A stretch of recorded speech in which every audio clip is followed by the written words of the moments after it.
Yes, sir. Yes, sir. What's going down? Back at it again. It's your guy, Benny Boone, Week 18, Hood Money. You know what I'm saying? Season 2 out here. It's been a pretty decent season. You know what I'm saying? We've been piling up some wins. We've been getting close. We've been coming close by one. You know what I'm saying? Last week was tough. Last week, you know what I'm saying? It seemed like nobody wanted it out there. You know what I'm saying? Everybody was clinching divisions or clinching playoff spots, but really by other teams losing rather than teams winning. So that definitely tripped us up last week. You know what I'm saying? We endured some heavy L's, some heavy X's for the first time. Hood money is it's a lot going on. It was close. Like still, we had the chance to pull out some W's, as you can see from the recap board. You see a lot of black on that board. We had the chance. You know what I'm saying? The Steelers couldn't take care of business against the Browns. You know what I'm saying? And the Rams. The Rams went down to the Falcons on prime time. It's ridiculous. It's ridiculous. So that basically cost us, two parlays right there. And then the Panthers couldn't cover the spread at home against Seattle to clinch that division too. So as you can see, there was some good picks. We made some good picks. Anytime touchdown score props, wasn't nobody trying to score, as you see. And, the over-under was my personal bright spot because I picked up a win against my man from the streets. But as you see, college, once again, we came through with the Indiana pick. There's a lot going on in college, and we're going to get to that. The score is now 8-5-4. 8-5-4 to my man from the street. You know what I'm saying? He said, we're gonna up it one and we're gonna make it interesting this week. So that's what we came to do. That's what we came to do this week. Like I said, a lot of teams out there wasn't really trying to get it. The number one still up in the air in both conferences. Everything seems to be pretty much locked in. It was supposed to be really only two important games, and now there's a few. There's a few, three. If you want to say it's three big games, sure, it's kind of four, but we're going to get into it. The biggest game in NFC for playoff position is actually between two teams that are out of the playoff race, in the Saints and the Falcons. That's going to decide that division, whether the Panthers win, whether the Panthers lose. But it is week 18. It is the last week of the regular season. Last time to get those W's in for the playoff push. As you can see, the board is back at it. It's in effect. You know what I'm saying? Let it take hold of you for a half minute. Get a chance to take it all in. There it is. Once again, you know what I'm saying? We did this edition on Saturday because, of course, there's no Thursday games on NFL in the last week. It's only Sunday games and Saturday games, which is why we chose to do a Saturday right before the games. Next week we'll be back Thursday. And, of course, on the board, as you see, there's no college just because of the way the scheduling is. The scheduling, the first game of the next round is Thursday. So that's where we'll be going next week. Panthers versus Buccaneers for this week, the early game. Like I said, people say that this is a big game, but it's not especially a big game. That this game actually doesn't even matter, and that's how bad the South has been. Could actually be a three-way tie for first at 8-9, in that case the Panthers would get the nod and get in the playoffs. Panthers actually had a chance to clinch the division last week, but like I said, could not take care of business against Seattle at home. The Buccaneers had a chance to actually make this a winning end game, but they also lost. They lost to the Dolphins. So the spread is Buccaneers -3. Buccaneers have lost 7 out of the last 8 games. Panthers alternated wins and losses over the last 10 games, and they're coming off a loss. So logic says the Panthers will win this game. I'm taking the Panthers. I'm taking the Panthers on the money line. If you want to be safe, you can take them on the spread, but I'm taking them on the money line. Game two of this big weekend is the Seahawks going on the road to play the Niners. Niners already have a win against the Seahawks, no victory earlier in the year. I'm going for the sweep. And like I said, like I've been saying for the past few weeks, the Niners had a path to the number one for the last 4 or 5 weeks. All they had to do was win out, and they've been doing that. If they continue to do that and beat the Seahawks, they will be playing at home. And of course, you know, the Super Bowl is on their home field, so they could possibly be playing at home until the Super Bowl. Christian McCaffrey's look real good. Brock Purdy's look good. They haven't lost since he's returned from injury.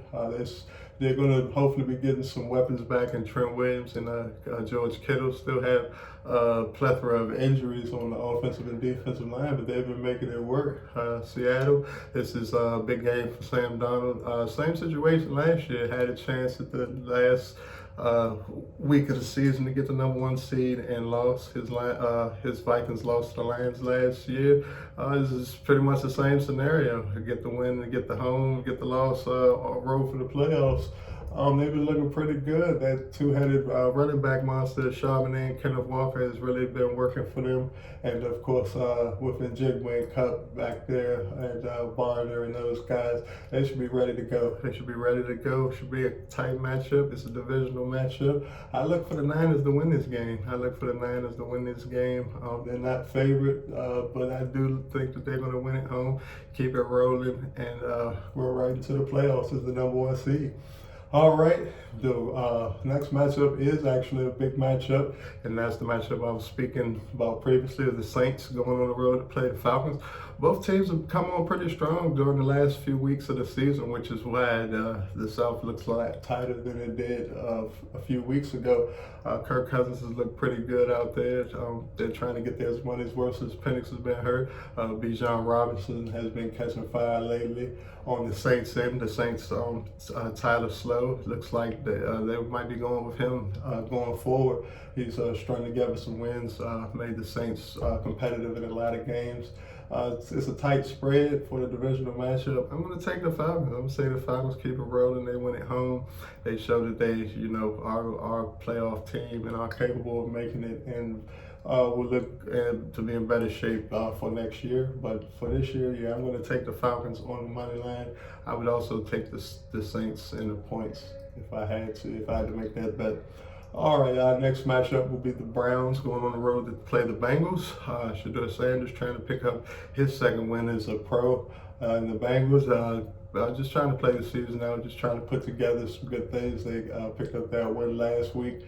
They've been doing some winning on the back end, but of course that loss of the Bills doomed their playoff chances. Browns never really was in it for the playoffs, but working on some things that putting those youngers out on the field. That's what you need to do. You need to see what you got from those rookies, and that's what they're going to be doing this week. And so hopefully Sanders can get more experience going into next year, but he will be the quarterback. And I look for him to consistently improve. I look for the Bengals to play pretty much all their starters. I mean, this is the last game of the season. Look for them to play hard. Look for them to win this game. I take them definitely on the spread, and I would take the Browns with those points in the interstate rivalry. All right, our next matchup is the Packers going on the road to play the Vikings. Packers have locked up their seed. They'll be number 7. Vikings are out of the playoffs. They've been looking pretty decent. And a pretty decent defense all year, just a quarterback carousel. They just couldn't quite get it together with Carson Wentz and McCarthy and Browner and a couple of other guys. Yeah, I mean, they did look pretty decent last week, but like I said, it's too little too late. Packers, like I said, they're locked into the 7th seed, so they won't be playing many of their starters, which is why the line looks like this. You're probably looking to say why they favorite. Packers will be basically getting ready for the playoffs. They cannot improve or get lower positioning, and so this is a game that I didn't take because you just don't know what you're going to get. With the Vikings from week to week, and that's a big spread out there. They're probably looking to get that W, so I would take them to win, but I'd probably take the Packers in the points. I just don't think the Vikings are going to beat them by double digits, but it is the last week of the season, so you never know. But yeah, I would take the Packers in the spread or the Vikings in the money line if I had to. But the Cowboys and Giants is the next matchup. Another matchup of two teams that were playoff hopefuls around mid-season, and injuries and poor play derailed both of their seasons. Cowboys have won the first matchup, looking to sweep the Giants. Dak Prescott's looked pretty good since he's played the Giants. He seems to win against them on the road and at home. Jackson Dart's going to be working with what he's got left out there after injuries decimated his offensive weapons. It should be not an interesting game. Cowboys are favored. Cowboys probably will want to win because they don't want to have losing seasons for consecutive years. And so it's for that reason I would take the Cowboys. They're going to be playing most of their starters, and they should pick up this win against the Giants, who are going to retool and get ready for a good push. I like the weapons there. I like what the front office has done with their drafting. And with those guys, with Neighbors and Scatterboo and a couple of those other guys back for next year, they should be highly competitive for 2026. Next matchup will be the Jaguars and the Titans. Interesting thing about the Jaguars, they can finish at any place from 1 through 7 right now. They don't have a specific destination depending on how everything shakes out. With a win and the Patriots and Broncos loss, they can actually have the number 1 seed. And also if they lose and the Texans win, they can actually lose a division and be on the road for the playoffs. So this is an interesting team, it's an interesting game. It's going to be a high leverage game, even though it's against the Titans. The Titans just picked up a win. Jaguars have been rolling. They've been looking decent this year. Trevor Lawrence has been making the plays he needs to make to pick up those crucial W's. And they've been rolling right along. Didn't expect them to be in this position, but here they are. The spread is 13.5. I was on the fence with this because the Titans play pretty hard, but I'm going to be looking for the Jaguars to really make a statement because the Titans will most likely, even though they play hard, they still don't want to mess up their draft positioning too much more than they have. And the Jaguars, I look for them to play a strong game here and wait on the outcome of those other 2 games to possibly get that number 1. So they'll have their foot on the gas, and I think that they will actually cover the spread. And to get that W. All right, so our next matchup, like I said, is Colts and Texans, AFC South matchup. Like I said, just the second of the AFC South matchups. If the Texans should happen to win this game and the Jaguars should lose, Texans will win the division. Texans are the hottest team in the league right now, have the longest winning streak. Stroud has put it together right on time. The offensive line has been protecting them good enough for him to make the plays he needs to make. The running backs are decent with Nick Chubb and Woody Marks back there. Got Nico Collins catching passes left and right. I like the defense. Number 1 out there, Will Anderson. He's leading that D out there with like what they're doing on the back end with the cornerback safety play they got out there. DeMarco Ryan's former defensive guys. He's got his guys looking good going into the playoffs. That's what you always want, to have momentum going into the playoffs, and they have it.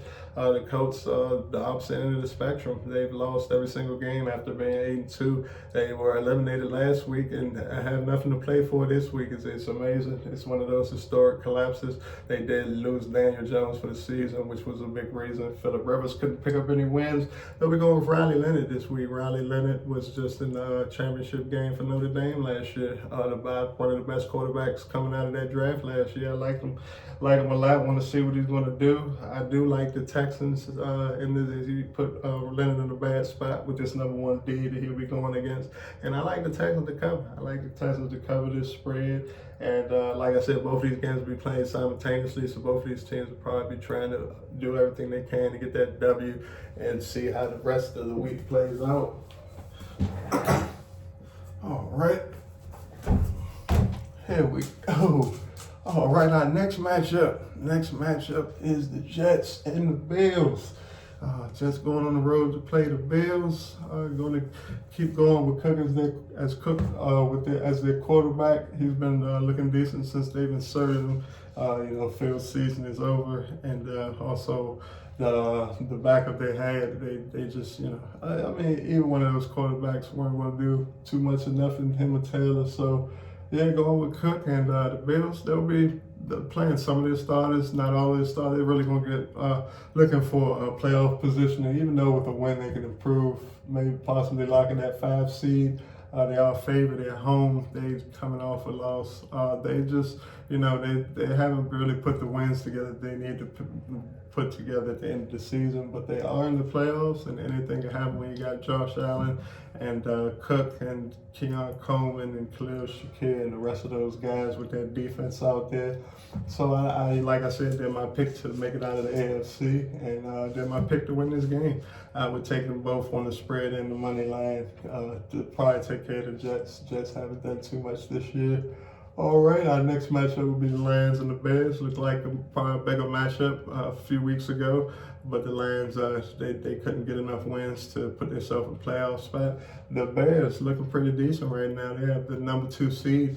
Really can't go no further than the number 3, get no lower than the number 3 seed. So it all depends on who they want to play. They will have their first home game in the playoffs in a while, and their favorite here in this spot against the Lions. Of course, they'll be playing all their players. They'll be trying to get yet another W. It was a tremendous season for the Bears. You know what I'm saying? They should be proud of what their organization put together. They got a new coach, a new quarterback, and new record out there.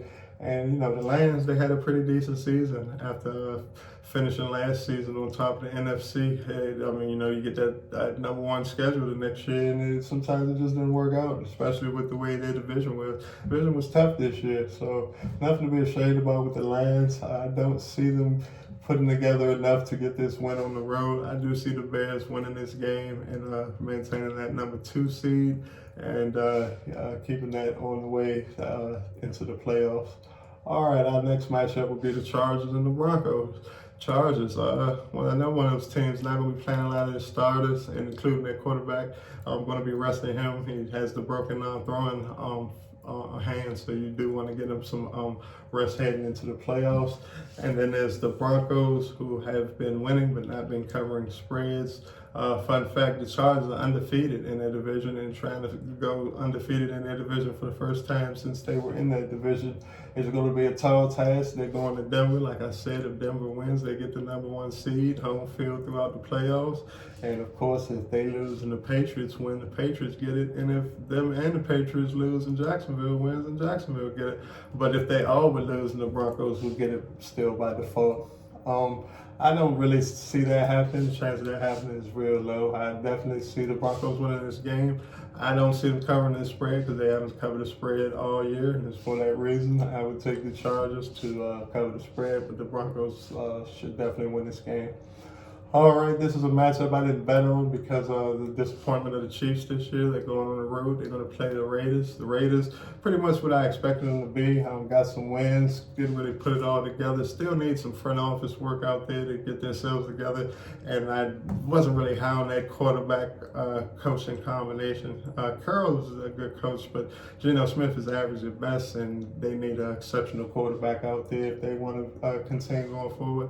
Hearing rumors they might get Mendoza next year if they're in that position, and they should be. They should end up with the number 1 pick because they definitely shouldn't win this game. I mean, if I was a Raiders fan, I would probably not be a Raiders fan anymore if they won this game because it would make absolutely no sense for them to win this game.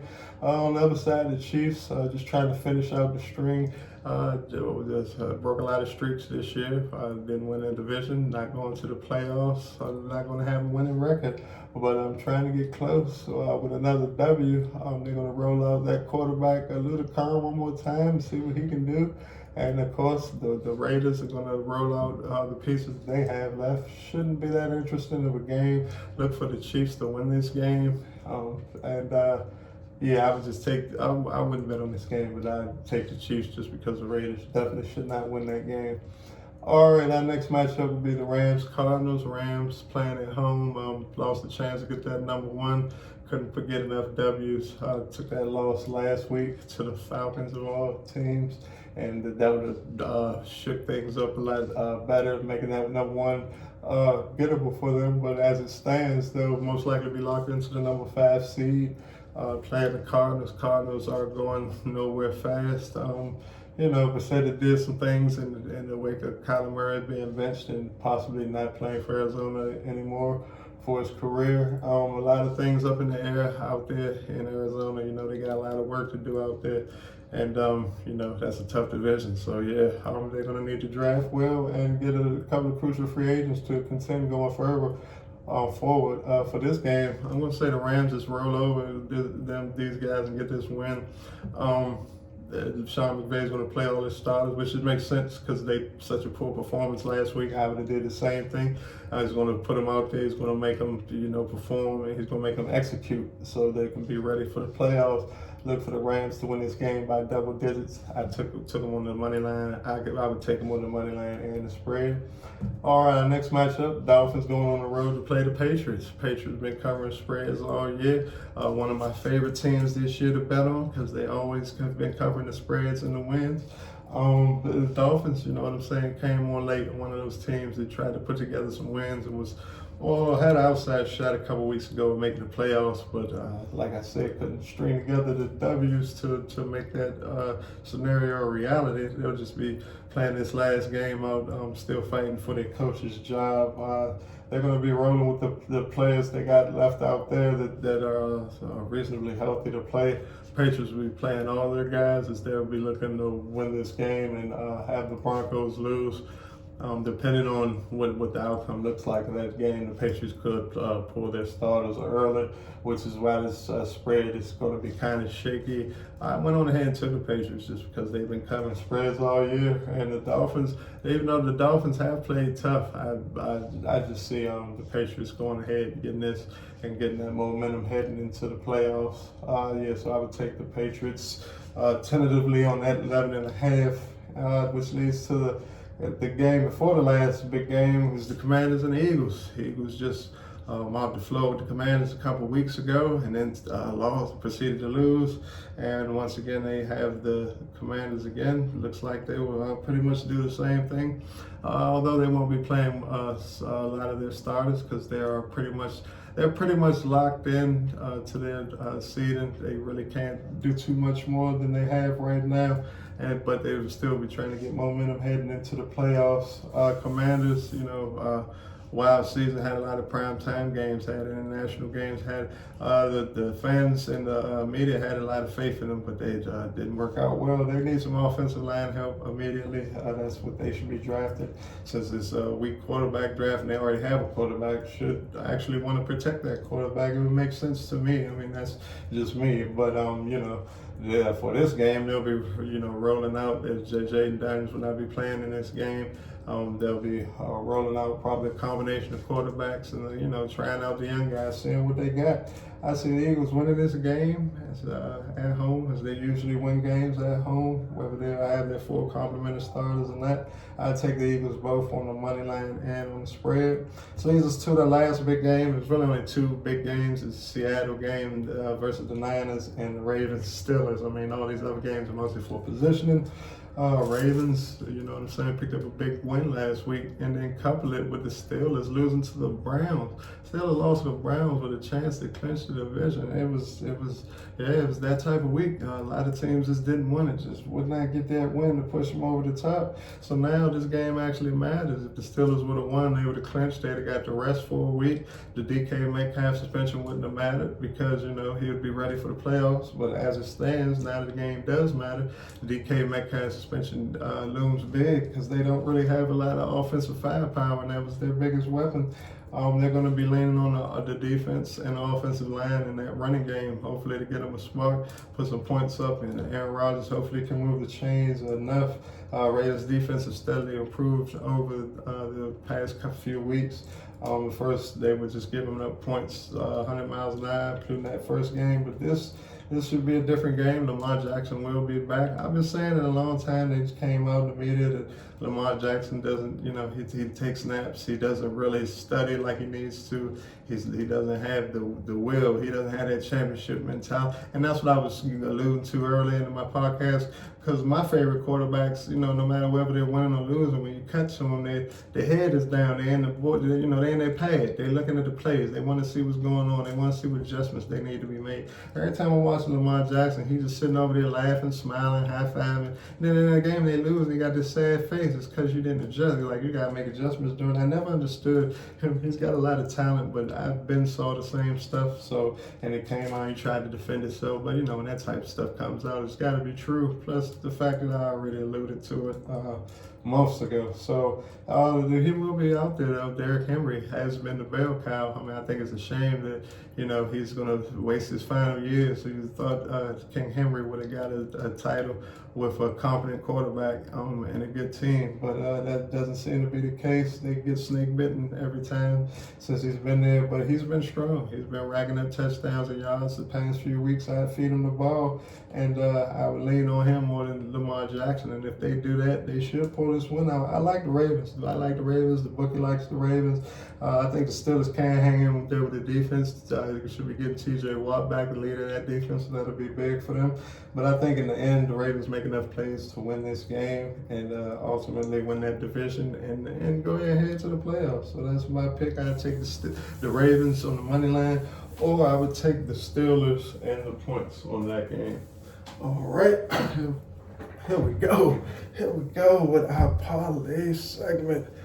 Parlay time. As you can see, the first one is going to be a heavy money getter if we can nail this parlay. We got the Niners. We got on the money line. We got the Cowboys on the money line. We got the Panthers on the money line. And we got the Steelers covering that spread. All right, our second parlay features the Eagles on the money line, the Bears to cover that 3 points, the Falcons on the money line, and the Rams on the money line. You can take the Bears, tease it down to 2.5. You might want to do that also.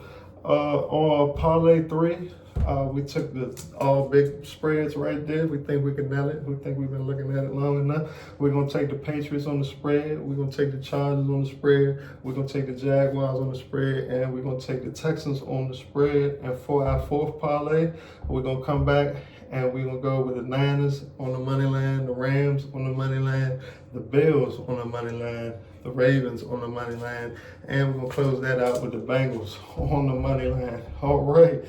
Touchdown prop scores from last week. We only had 2, CMC and RJ Harvey, so we went back with CMC. We got Derrick. We're going to match him up with Derrick Henry, Jamar Chase, and Bijan Robinson. On the other side, we got Trevion Henderson. We got Javonte Williams. We got Nico Collins. And we got Travis Etienne on the board. Travis Etienne made an appearance this year. So we're running pretty good. All right. For our over-under segment, my man from the streets say we need 5 of them because he gonna get at least 4, 5 of them. So we at least need 5 of them. So that's what we gonna do. So man from the streets went with the under on the Chargers, Denver, under on Dallas and the Giants, under on the Bears and the Lions, under on Jacksonville and Tennessee, and under on the Dolphins and the Patriots. It looks like an under heavy week because I did a few unders myself. Went with under Carolina, Tampa Bay. Then I went over with Atlanta, New Orleans. I went over with Washington, Philadelphia. And then I went under with the Steelers and the Ravens. And then I went under again with the Texans and the Colts. You know what I'm saying? Because, it seems like it's going to be some D out there. But then, of course, it's not going to be the players that you used to seeing on every team. So it's going to be interesting as week 17 or week 18 always is. It's a lot of things left to settle, yet to be settled, and we'll see. We'll see by tomorrow. We'll see by tomorrow night what it's looking like. You know what I'm saying? As we get you ready for this playoff push. Calls will be back next week. Like I said, the way the scheduling is, we just didn't put it on for this week. But it definitely will be back next week, you know what I'm saying? Just like we will, you know what I'm saying? We're going to be in there, we're going to hang with you, we're going to get these last W's. You know, we were trying to push to 20 because I feel like if I got you 20, it's a successful season, even if it's already been pretty decent, you know what I'm saying? So that's where we at, that's what we doing, you know what I'm saying? It's been another edition of Hood Money, Benny Boom. Don't forget to like, comment, subscribe, and hey, have a good New Year. Let's get this money.